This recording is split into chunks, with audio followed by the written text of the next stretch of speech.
mira, sentiu l'airet? Quin airet més bo que fa Madrid, senyor de Tolomón. Així n'estan les famoses que ixen a les revistes que tenen el cutis tot estirat d'este airet que fa així.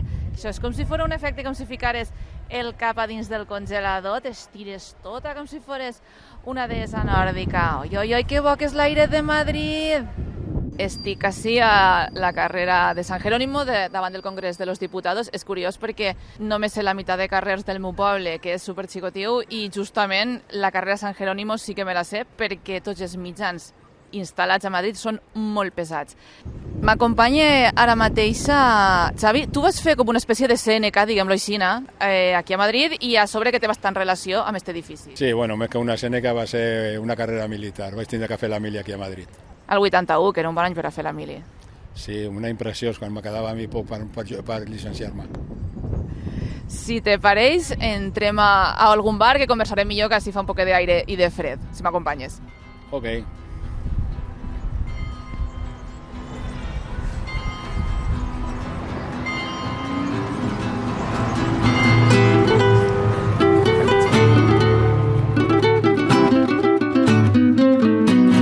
Que viva España, amb Ben Mazafón.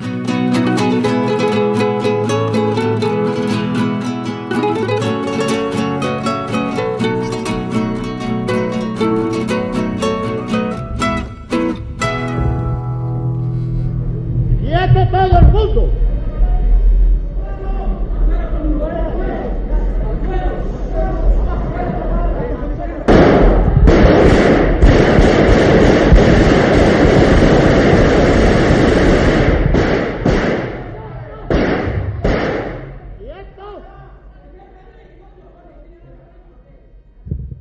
Ara que ja hem entrat a un bar, que ja hem esmorzat, començarem a parlar sobre el 23F del 81. Tu estaves a Madrid fent la mili. Sí, a Colmenar Viejo. Què és el que va passar aquella tarda i aquella nit? Com va ser per a tu l'experiència? Totes les informacions que teníem eren molt contradictòries, no sabien res, sabien que havia passat alguna cosa amb el Congrés i realment la notificació que nosaltres teníem era molt poques. Alguna cosa d'algun company que tenia una ràdio per allà, que deia que havien entrat, però a partir d'aquí només sé que es van aquartelar, que es van deixar sense sortir del quartel, es van obligar a estar ja armats i preparats per sortir i coses allà per fer alguna cosa que nosaltres no sabíem què era. Clar, perquè tu estaves a Colmenar Viejo, però a dins de les COEs, que es deien. Sí, nosaltres estàvem al primer grup d'operacions especials, que eren 4 companyies, la 11, la 12, la 13 i la Plana Major, que eren els conductors i els que portaven la història, i era el primer grup d'operacions que van fer perquè l'únic comandament més gran que teníem era un comandant. Però clar, que comandant estava supeditat als capitans generals de la regió militar i a qualsevol altra història. Ell només rebia les ordres i aquestes ordres és el que passava a nosaltres. Sabem que en un principi havia passat algú al Congrés dels Diputats i que hi havia un intent de cop d'estat i que es tenia que entrar a desallotjar. A primera hora del matí, a les 4 i pico, a les 5 del matí, es van fer sortir, es van fer entrar els vehicles, els Willys, els Land Rovers, els camions, preparats i armats per poder entrar al Congrés dels Diputats. Sí que després les contradiccions eren perquè, clar, jo portava un PRC, que era un transmissor de campanya, i ahir ja senties totes les converses que hi havia entre els comandaments. Què passava amb aquestes converses? Pues que contradictòries totes. No se sabia res, hi havia una informació que havien sortit els tancs del Goloso, que no sabien... Qui és el Goloso? El Goloso és la companyia de tancs que està a la mateixa carretera que tenim nosaltres de Colmenar Viejo a Madrid, hi ha una companyia de tancs. Que clar, contra un tanc nosaltres pensàvem, què fem contra un tanc nosaltres? Perquè no sabien si anaven a favor o en contra del cop d'estat. O sigui, no teníem ni idea de què passava ni el que tenien que fer. Sé que es van armar, es van posar amb les MGs i tota la història, vull dir, vam anar preparat amb històries de poder fer una actuació militar, un cop de mà, que nosaltres li deien sempre. Clar, les coses sempre fan cop de mà. Però un cop de mà aquí, en teoria, li anàveu a fer? Això era que tothom volien saber i no sabíem. Pues és bastant curiós que tinguéssiu aquesta sensació de contradicció entre el que us arribava d'una banda i de l'altra. Bueno, la contradicció és d'informació. Nosaltres tenim una cosa clara i a nosaltres per això se'ns entrenen. Estar disposat a qualsevol ordre dels teus comandaments perquè tu confies en els teus comandaments. Els teus comandaments són els que han de saber el que s'ha de fer. Quan t'obliguen a fer un cop de mà, igual que hem sortit a preparar, pues, jo que sé, qualsevol història que hem fet de maniobres a fora, tu confies en ells, que saps que són els que han de saber què s'ha de fer. Ells Clar, són i a els que han sobre de saber què faig. són els professionals, representa, perquè tu estaves fent la mili. Sí, ells són professionals, home, ells han sortit de la IMEC, que són l'acadèmia d'oficials, són gent ja que està preparada, teníem sergents que ja eren, sempre li diem els sargentos chusqueros, que són els que porten molts anys allà, com per exemple el sargento Trujillo, que l'havien tingut nosaltres, i que ells teòricament són els que saben. Tu ets per dir-ho, ets un paó d'aquesta història que s'ha de muntar. Tu fas el que et manen i ho fas. Sempre te quedarà el dubte de si estàs fent bé o no estàs fent bé, però en principi, de moment has de fer cas, si no, la qüestió és un arrest i un calabós, per dir-ho d'una manera.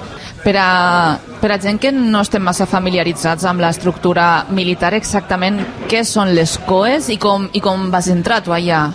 Bueno, les COEs tal com diu el nom, és una companyia d'operacions especials. Són les boines verds, que la boina, per exemple, te l'has de guanyar, vull dir, no te la regalen com a qualsevol altra companyies o qualsevol tipus d'exèrcit, la boina te la donen, a nosaltres no, te la tens que guanyar.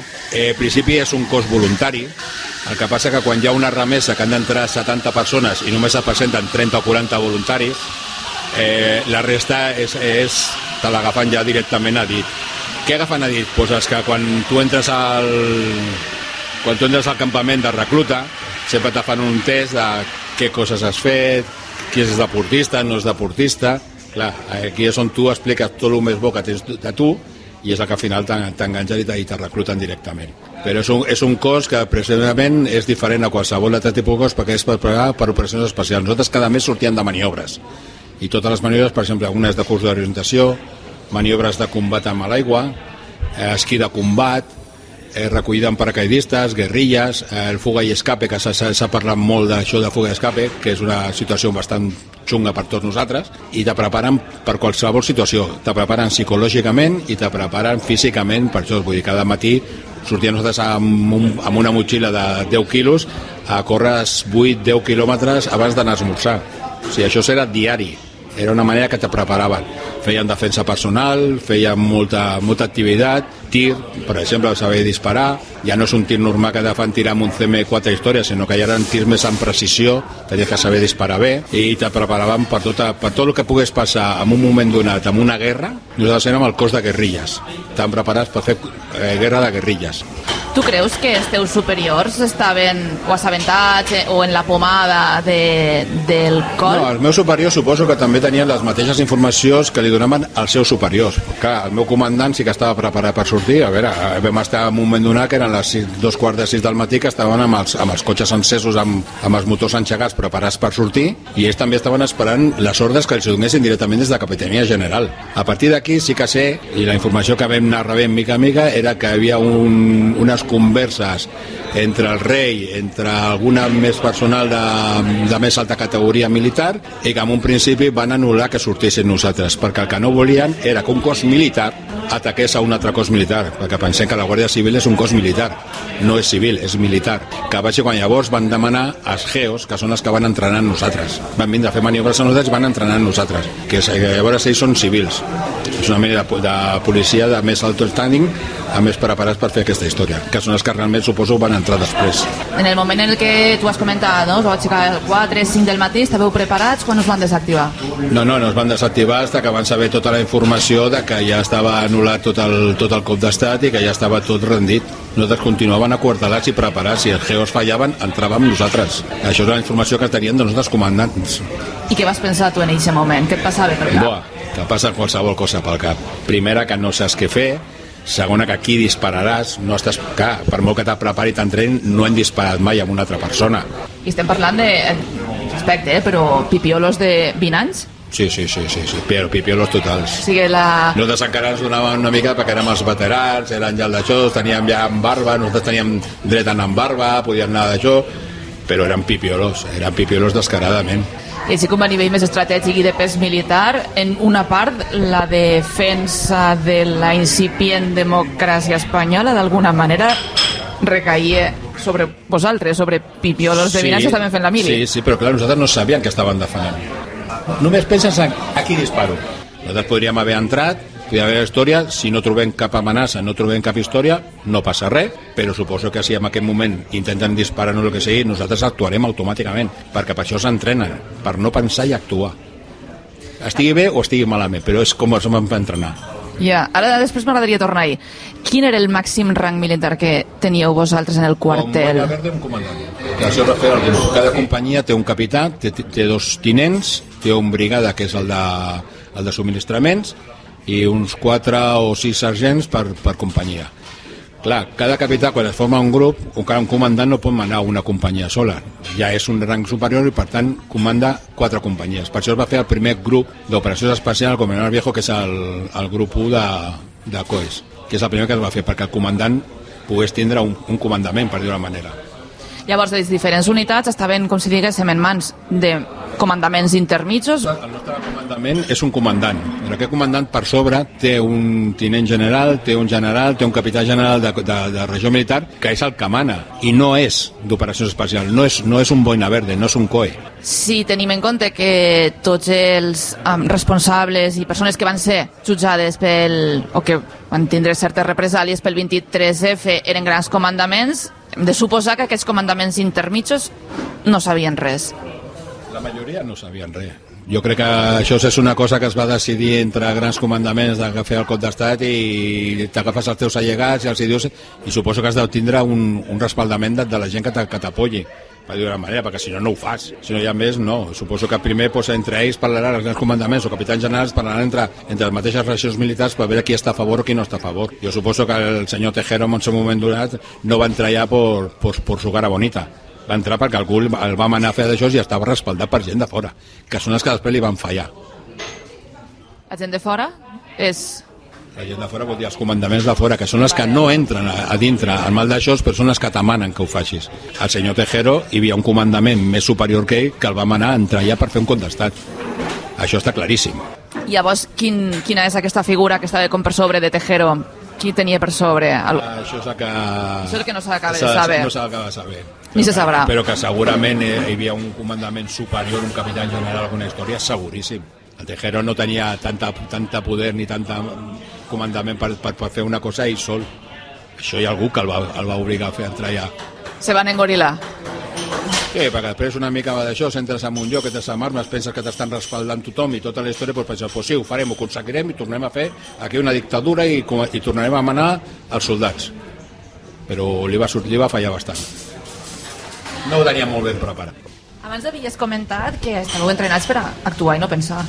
Sí, psicològicament t'entrenen això, de que teòricament tu no has de pensar gaire, tu has de fer el que t'emanen i a partir d'aquí actues. Sí que suposo que tots pensem que quan és una situació en què hi ha alguna cosa de risc d'una altra persona, alguna cosa, no ho faràs. Això jo penso que jo sé que jo, per exemple, no hagués disparat a ningú, tinc claríssim.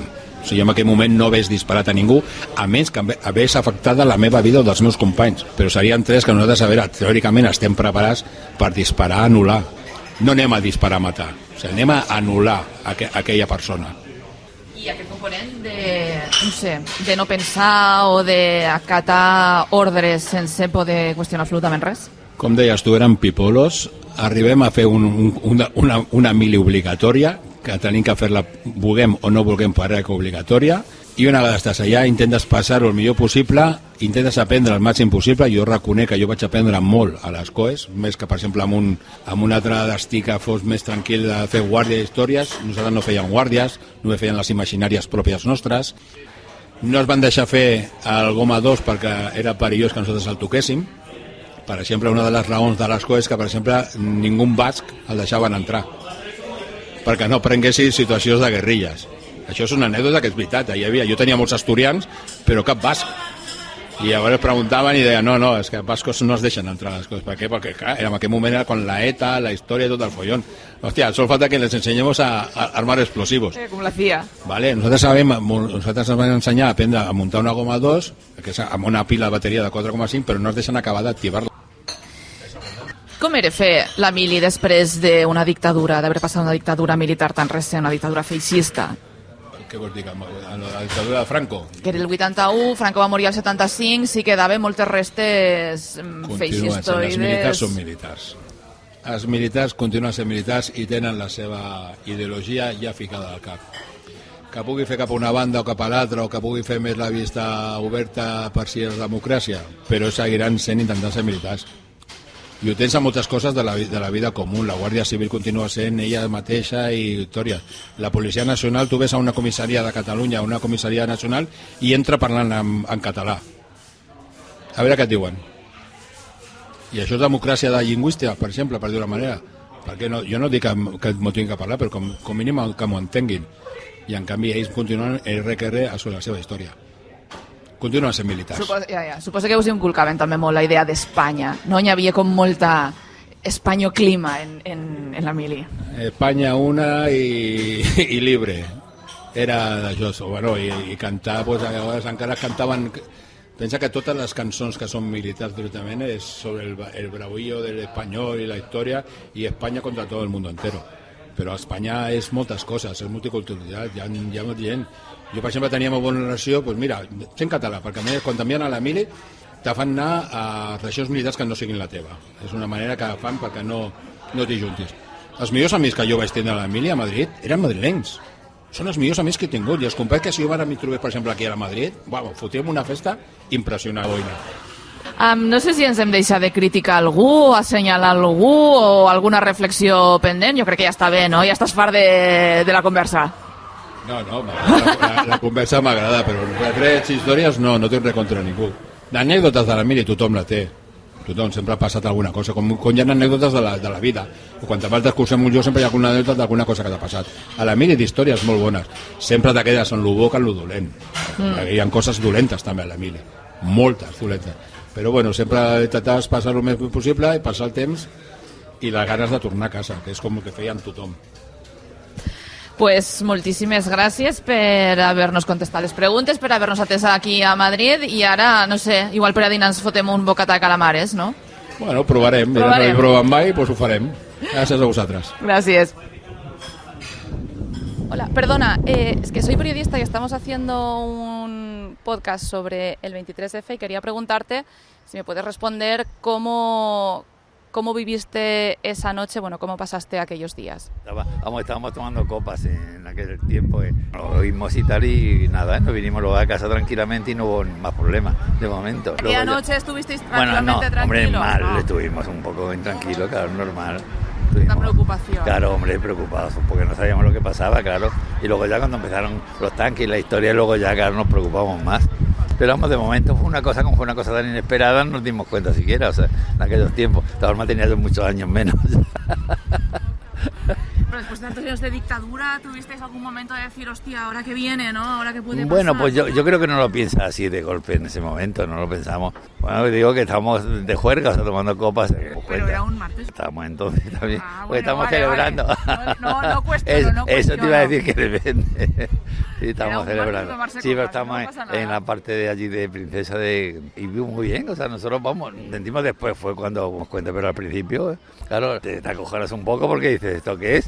Claro, sin estar acostumbrados, éramos bien, lo pasamos y ya está. Y al día siguiente ya está. Bueno, al día siguiente todavía preocupa la historia, al día siguiente peor, porque ese día todavía está un poco en las nubes que no sabe lo que va a pasar, pero luego al día siguiente, pues bien, a ver. El día siguiente se juntó la resaca, un poco de resaca. Todo junto. Con la sensación de decir eso. Lo que lo que hubiese podido pasar. Claro, pero como no se nota un poco, pues tampoco... Ahora ya la marcha, un poco, ya un poco unas lo terracitas y ya está, si no queda otra. O sea. ¿Y sois madrileños? Vivimos en Madrid, sí, y sí, prácticamente somos de Madrid, sí.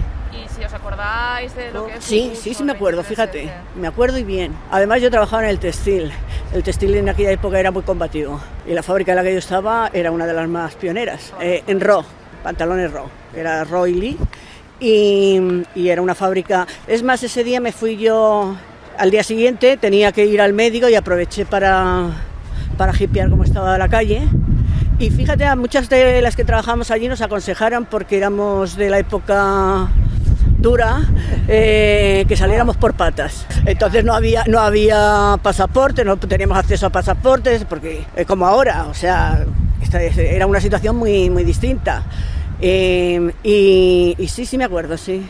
Yo me acuerdo perfectamente porque estaba aquí. Venía de la peluquería, pero yo trabajaba fuera de España. Y me encuentro aquí a gente y digo, ¿qué os pasa? Y con la radio, así. Y entonces dice, pues que han hecho un golpe de Estado en el Congreso. Y yo le miraba al chico y decía, lo dio quien lo dio. Pero bueno, que así, porque Sí. estaban con la radio así. Ah. Y entonces digo, pero no me diga eso, ¿cómo puede ser esa tontería? Y está la Guardia Civil, y me decía la gente. Y yo resulta que había quedado en el Ateneo, porque había un ciclo de cine de la República, o sea, del tiempo de la República, así que imagínate.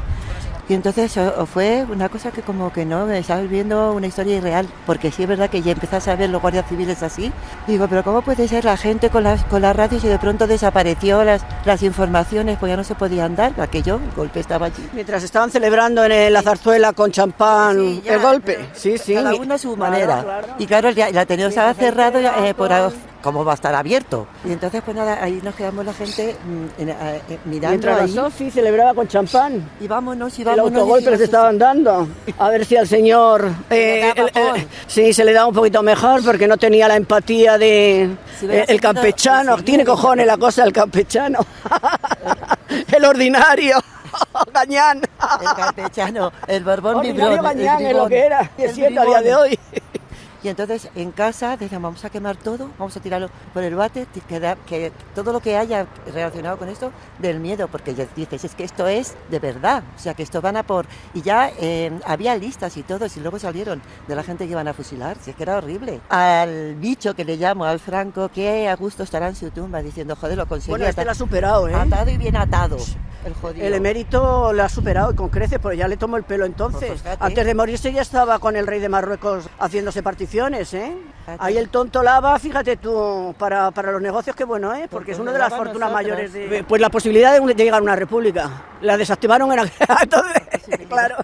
O sea, ya a raíz de ahí el estado del bienestar, y ya todos nos hemos creído que... La verdad, y el estado del bienestar es hipotécate, y luego ya veremos lo que hace la banca contigo. Pero O sea, esto era luego atado y bien atado. pues sí, la verdad es que sí. Pero está la cosa dificililla, ¿eh? Está dificililla, pero los niños están muy acomodados. Hay que pegarles un empujonazo, pero terrible. Pero eso los hemos enseñado Bastante nosotros.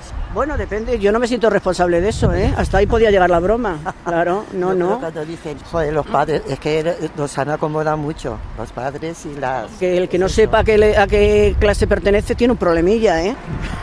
Que no sé cómo no terminé en un colegio de esos. Sí, bueno, casi. De ahí me fui a trabajar y eso fue mi liberación. Pero ya apuntaba la cosa a maneras desde... Me rompieron el brazo, me hicieron barbaridades. ¿Institución religiosa o...? No, un colegio Público. nacional, pero igual, Colegio eran todas, nacional, sí, eran sí, todas, era lo mismo. eran todas de la falange. Era lo mismo. Eran todas de la falange. Y el cura estaba por allí meneándolas a todas. Te pasaban el día cosiendo, todas las tardes, y cómo era aquello de La historia, el con hogar. flores a María, en mayo, todo el mes de mayo así. Hacíamos cositos de trapitos, de festones. Son las chicas. Las Sí, chicas, sí, los sí. chicos no, pero es que todo el colegio eran chicas. No, el mío estaba dividido. Era un colegio nacional, la mitad de chicos y la mitad... Sí, había palos por... Aquellos niños en los que había padres, había familias... Bueno, aquello era una orgía que se daban de fiesta de hostias, que vamos... Como entonces las familias era gente inmigrante, la de pueblos, de otras provincias, pues, y tenía muchísimos hijos, pues allí nadie reclamaba nada. Si el niño iba con la cabeza hinchada, pues no pasaba nada. O sea, sigue con él, que a lo mejor algo le metes. Sí. Era una pésima educación, sí. Sabían que había violaciones dentro de familias, iban niñas. Recuerdo que tenía yo una compañera que su padre las violaba todas, tenía un montón de hijas. Por favor. Y sí, el tío, y lo sabía... que sigue la historia, sí, pero sí, igual, y lo sabía el colegio, y jamás movieron un dedito, y eso que eran todos muy católicos. O sea, No que catolicismo, madre era mía. una vergüenza. Yo estaba después con un grupo de mujeres feministas, de las primeras, y nos encerramos en una iglesia por el divorcio, y resulta que era la embajada del Vaticano, la de San Miguel, que no sabíamos. Y como nos habían cerrado la puerta y había una boda, entramos con los sacos de dormir a la boda, y salió, porque la historia porque la iglesia estaba anulando matrimonios por dinero, como siempre, y el divorcio no llegaba, y entonces las mujeres nos hacíamos esa lucha y nos metimos ahí en la iglesia, y bueno, era muy interesante, porque cuando acabó la boda estábamos ahí en los confesionarios con los sacos de dormir, y entonces nos dijeron que era del Opus Dei, la iglesia era el Opus Dei.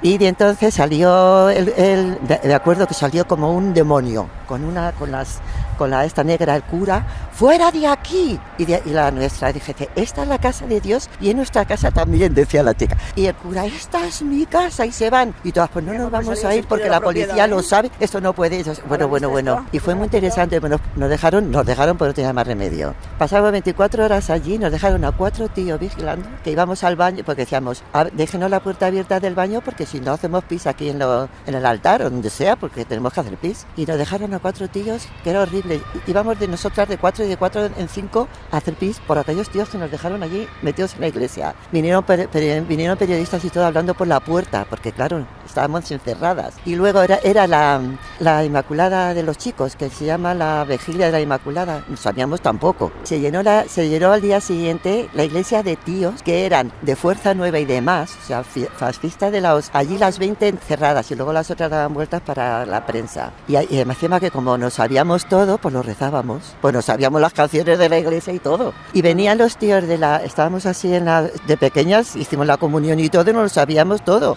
Y venían de comulgar los tíos con la hostia en la boca y nos llamaban putas, hijas de puta. Nosotros así. Pues te lo voy a rematar. Nunca consiguieron que escribiera con la derecha.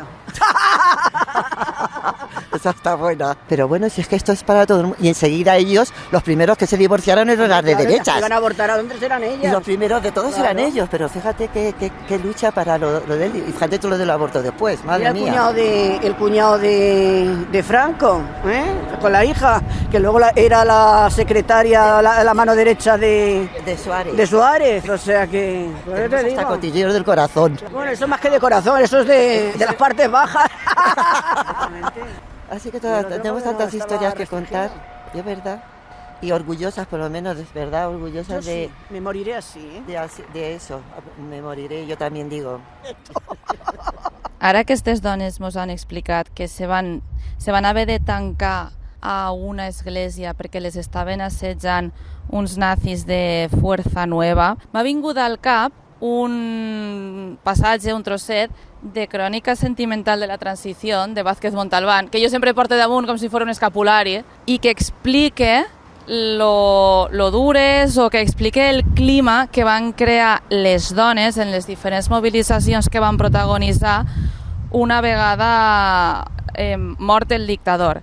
Y ella en concret, Vázquez Montalbán, así a Crónica Sentimental de la Transición, diu al respecte. Mientras los españoles varones empezaban a descubrir cómo están hechas las señoras debajo de las vestiduras prêt-à-porter, la reivindicación feminista ocupa espacios de libertad y es piedra de escándalo la manifestación que encabeza una pancarta con la leyenda «Yo también soy una adúltera». Sacude el corazón pusilánime o simplemente cansado de la conciencia social española la audacia mujeril de pedir la despenalización de la libertad de amar. Luego vendrá la petición del divorcio y el aborto. Aquí entre comillas, se están creando las mismas condiciones objetivas que legitimaron el alzamiento nacional y la cruzada de liberación, declaran excombatientes franquistas. Vázquez Montalbán explica que van a haver creuaments de missatges entre generals i càrrecs de l'exèrcit a propòsit de les diferents mobilitzacions de dones i feministes durant aquesta època. Tu estaves l'any 81 fent la mili a Madrid. Sí.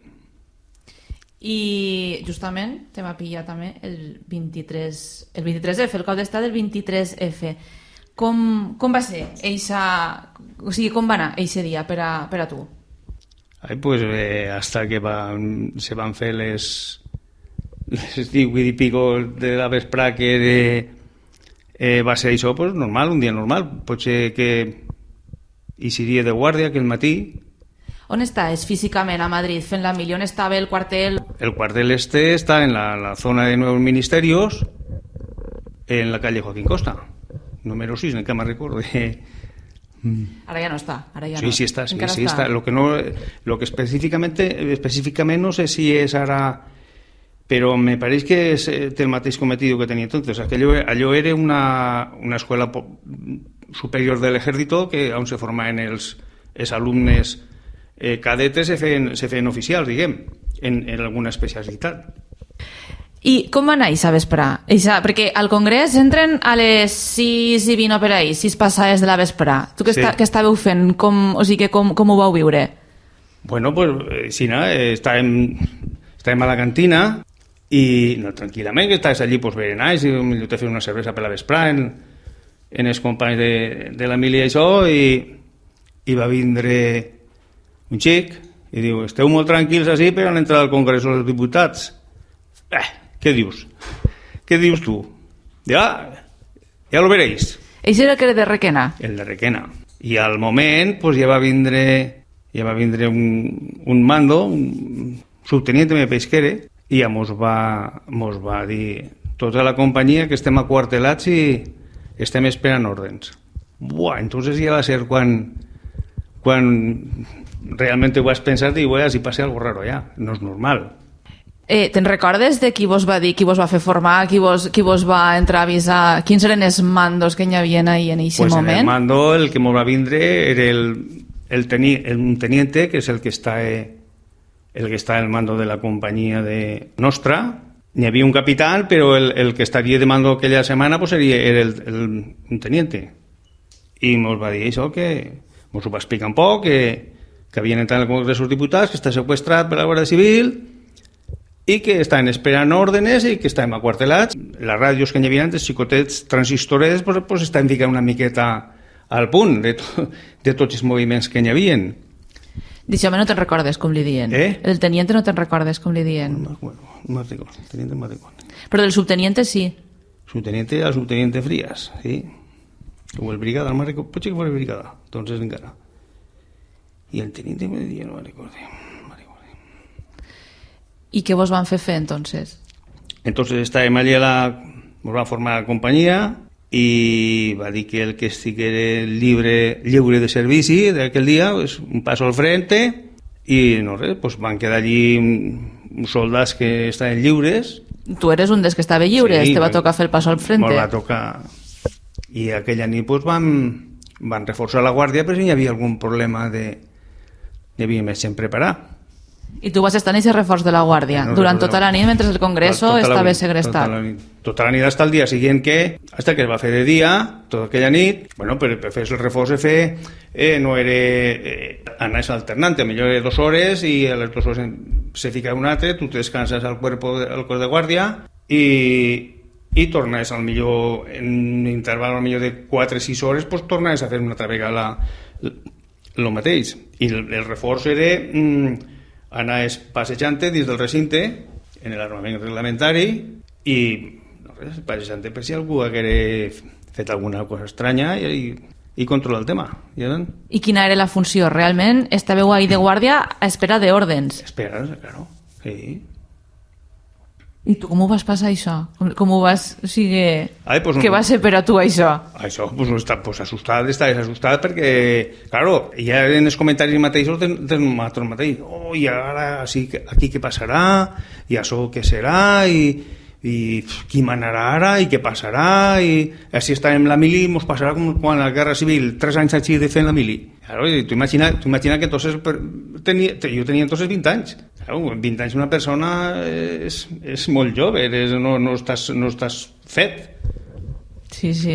I, no sé, tu no has tingut més contacte, no?, en la gent en la que vau estar fent la milia, això antes se perdia molt, no?, tota la gent que hi havia per allí. Sempre quedaes en algú, pues tenemos que vernos, quedaremos, i al millor el primer any, al millor inclús te felicitaves per a Nadals, i després jo a poc a poc s'anava perdent i ja...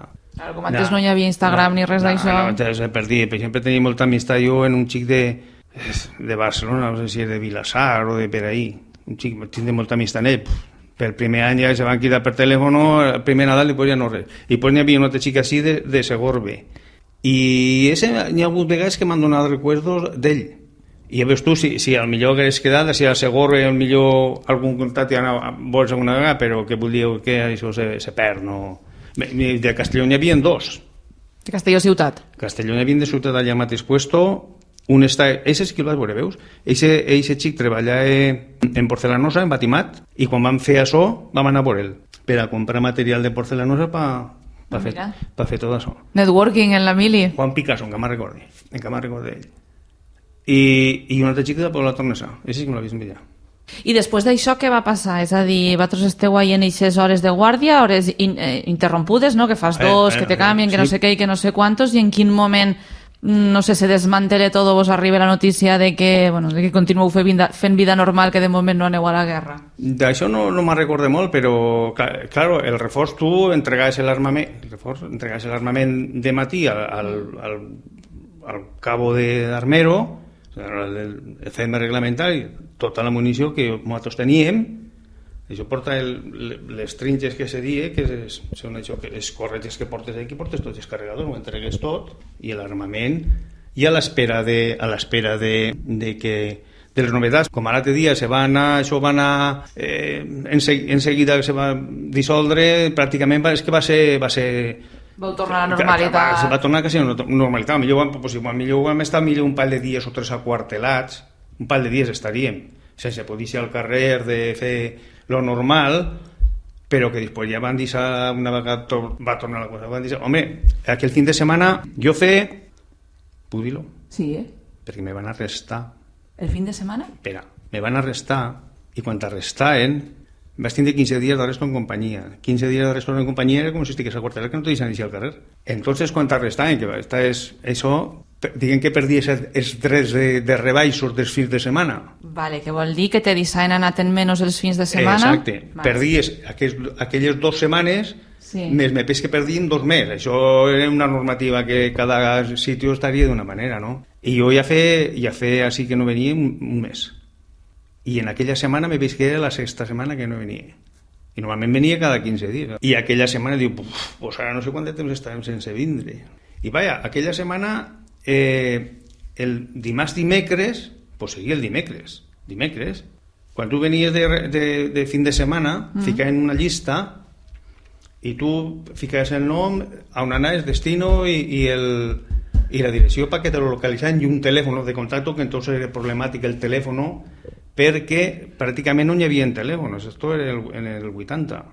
Bueno, així pels pobles i això, que no hi hauria massa. Claro, és que no hi havia massa.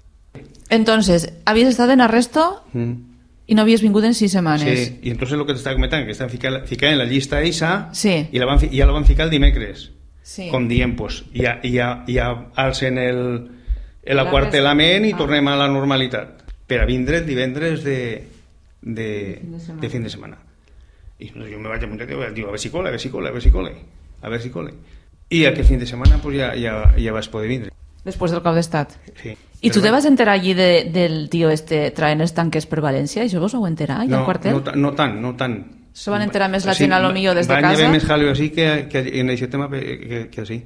I del teu quartel van haver algun detingut, algo com a responsabilitat del colp? No, allí van haver en el general Torres Rojas, aquell home va estar arrestat allí en companyia, que no podia estar arrestat allí en aquell aquartelament. Va estar molt de temps allí, l'home aquell. I ell formava part del vostre aquartelament? Com? El formava part o el van portar allí? No, ell el van portar allí per lo que fos. Per a fer l'arresto. Ell està allí, prisionero detingut, que està allí detingut hasta a espera de juicio o de lo que fuera, perquè ell va estar implicat en el cop d'estat. No sé exactament què va ser, però va estar implicat. El general Torres Rojas. Jo vaig passar moltes vegades davant d'ell i mos saludàvem. I era un general de divisió, que ja no eren bromes. Ja era un alto mando. Era general de divisió, el general Torres Rojas. Quan tu vas acabar la mili encara estava arrestat allí? Pues me pareix que sí, no te ho asseguro, però me pareix que sí. Tu pensa que va estar allí, mínim, va estar allí 7 o 15 mesos. Això me'n recordo jo, perquè estàs per allí pel patio, veig que tenia 2 filles, no me'n recordo un poc, i la dona venien a veure'l i ell normalment plania anar de passeo per dins del quartel, i jo tenia que anar de la companyia, allà hi havia una residència d'oficials i ell estava en aquesta residència d'oficials. I jo estava de calefactor i anava a donar la calefacció i l'aigua calenta. Esa era missió una temporada, i anava a controlar la calefacció dels oficials i l'aigua calenta les calderes les teníem en la companyia, i entonces el Besadell perfectament parlaves en ell. Buenas noches, a la hora de usted mi brigada. Li havies de dir això o li ho dius? Sí, no, havia que dir-lo. El rango el tenen i el mateix. Ja se parla aixina. I com és la vida d'un arrestat aixina, o com se diga, que es fas com vida com si estigueres confinada a casa, vull dir que no pots eixir d'ahí, tens... No, ell no podia eixir d'allí, A més, que potser tindria les següents normes que potser tindrien que cridar-lo per telèfon el que fos com que està allí, o tindria que cridar ell algun superior o el que està de consejo de guerra o el que fos, pues tindria millor que està identificat, però ell el veig tots els dies, jo el veig quasi tots els dies mentre vaig fer això. I va haver molta rumorologia després del colp, entre vosaltres els companyeros, i jo que sé, se feien comentaris i m'ha dit això i m'han dit l'altre, o se va passar com en certa naturalitat? Jo, la majoria de la gent, jo penso que una vegada va passar tot això i ja vas tornar a la normalitat i no. I per què te van arrestar 6 setmanes? A qui? A tu, per què te van arrestar els caps de setmana? Per incompliment de les obligacions. Per què vas arrestar? Perquè jo tenia el meu... Jo estava en calefacció. És que aquesta responsabilitat me fa gràcia. I va vindre el brigada que estava al mando d'aquest departament i va tocar la porta i no estava. Va tocar la porta i no estava. En un moment en el que havies d'haver estat. Sí, i per ell era castanya. Aquell. Buah, aquell que li agradava molt. El pimple. La majoria. I va venir no estava i, claro, pues van quedar, estava la caldera en marxa i jo no sé si van quedar d'així fora, fem una cervesa, pues bueno, i que passa res. Tu, si passa alguna cosa, ja vindré jo, no sé. En algú vaig delegar i tenia que estar jo. Ai, pues, no vas delegar en algú molt fiable, pare. Però és que aquell no va voler complicar-se la vida perquè s'ha de carregar també. Entonces, total, que me va ficar 2 setmanes de res, no en companyia, està. Bueno, coses que passen. Ell era gent pimplà, entonces, a la mili. Claro, ells tenien una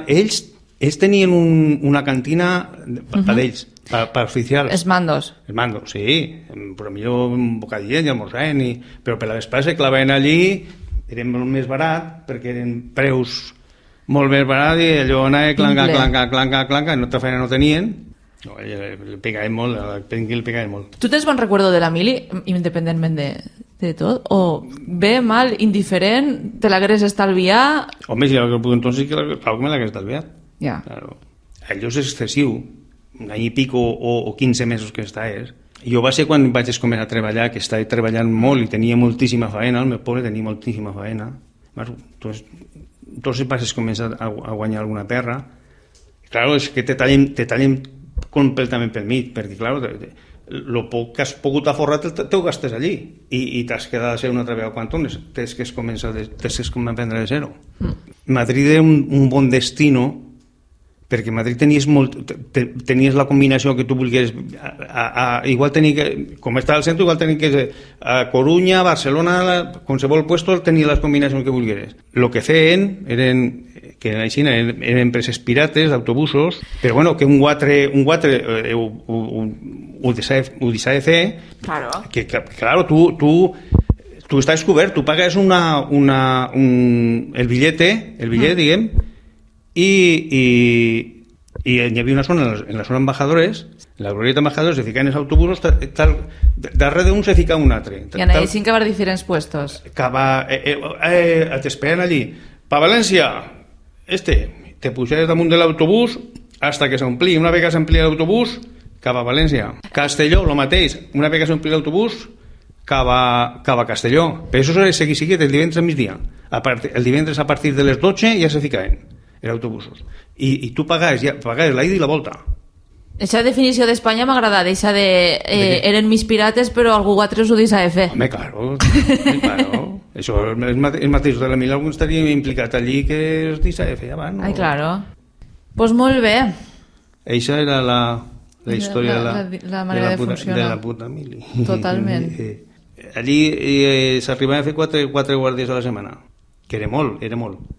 Per millor entraves de guàrdia dilluns guàrdia, dimarts descansaves, dimecres guàrdia, dijous descansaves, divendres guàrdia i diumenge guàrdia.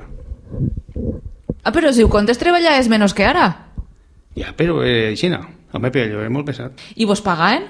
No, home, yo cobraría el pago de entonces del soldado de MPC, cobraría 500 pesetes al mes. 500 pesetes al mes? Éreu com els xiquells d'Inditex cosint allà al Pakistan. El Convenar Viejo, que va ser el campament que s'ha fet per període d'instrucció, allí hi havia 5.000 persones, Adéu. Allí hi havia 5.000 soldats, allí. Allí estaven els COEs. Estaven els COEs allí, estaven davant de la companyia que tenia, estaven els COEs, que era una passada per ells. ¡Paso ligero! I venien corrents. ¡Alto! ¡Ei! ¡Pim, pam, pam, pam, pam! Es queden 7. I nosaltres que agarraves que ells portaven com si fos un legionario. I nosaltres que agarraves el rifle com si portaves una granera al llom, el mateix. Faríeu goig de veure. Doncs molt bé, moltes gràcies. De res. Per això estem.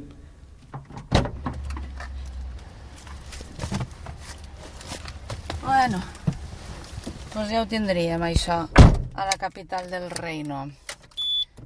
Això em fa el pit el cotxe.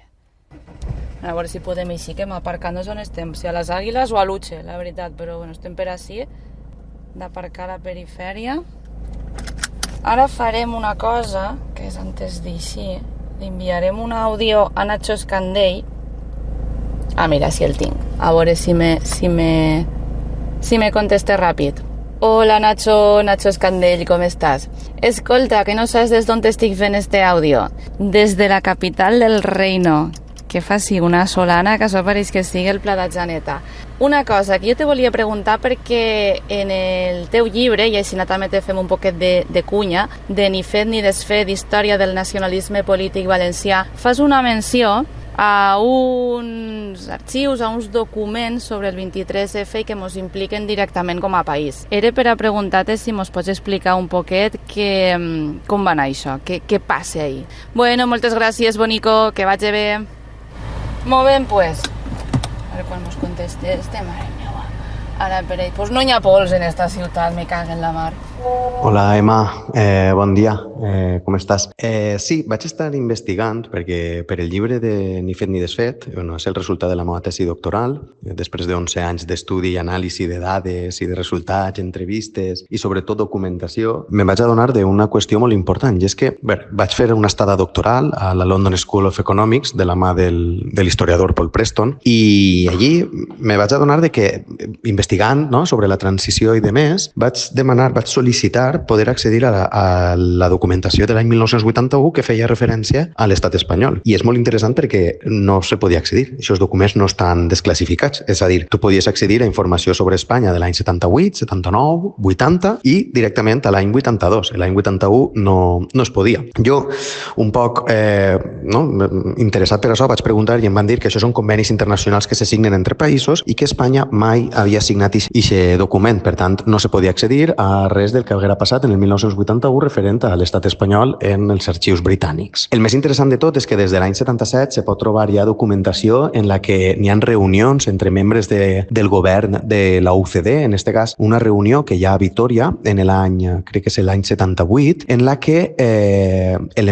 un diplomàtic de l'ambaixada britànica reuneix amb un diputat de la UCD, del qual no diu el nom, però després de cotejar les agendes de tots els diputats de la UCD d'aquell any, dona la casualitat que Abril Martorell estava en Vitòria aquest mateix dia. Això et fa pensar que segurament Abril Martorell tindria alguna cosa a veure o que directament seria aquest diputat de la UCD. Doncs bé, en aquesta reunió, segons parla l'ambaixador britànic, a més enllà de que considera els valencians com uns meninfots, els quals solament es preocupen de quedar amb la família i els amics el diumenge per a menjar arròs, i això és la definició més clara que tenen, parla de que el diputat de la UCD li comenta a la diplomàcia britànica que cal crear un conflicte en el País Valencià perquè si no el País Valencià se n'anirà amb Catalunya i després vindrà el País Basc. És a dir, literalment parlen de dues paraules que és hem de crear un obstacle deliberat, que això a la llarga acabarà seguint el que tots coneguem com el blaverisme, no? I aquest moviment no solament social, sinó que ara també n'hi ha darrere tota una fontaneria i un clavegueram polític des de Madrid orquestrat per a acabar amb una definició nacional de les valencianes i valencians que no hem d'oblidar que entre el 15 i el 20% de la població valenciana s'autopercebia a si mateixa com a solament valenciana o més valenciana que espanyola. Per tant, ahir, de cara a Madrid i sobretot als governs pels conservadors de Madrid això era un problema i això hi havia que tallar-ho d'alguna manera. I tota aquesta és la documentació que es va trobar referent al 23F i a tots els problemes i conflictes que es van crear al País Valencià, els quals ara podem saber ja de mà certa que van estar orquestrats des de Madrid i impulsats també des de diferents formacions conservadores i directament espanyolistes.